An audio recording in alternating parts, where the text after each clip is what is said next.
Свій 42-й день народження Наріман Джелялов відзначив в окупаційному суді. Такий подарунок йому зробили окупаційні силовики, які саме на 27 квітня призначили чергове засідання у справі Нарімана Джелялова та братів Ахтемових.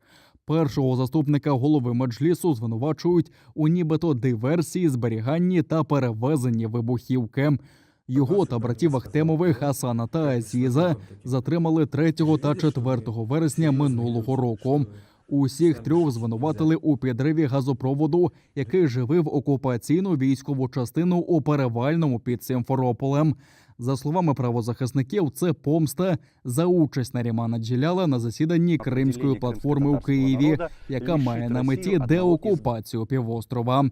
На засіданні окупаційного суду мали допитати 4 свідків – Явку Ельдара Одаманова та Шевкета Усінова, які були затримані у день затримання Нарімана Джелялова, а пізніше випущені на волю.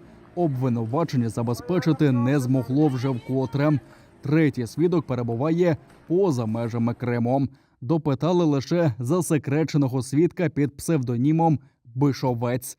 Захист його показання називає абсурдними та хибними. Практично усі питання адвокатів були відхилені окупаційним судом.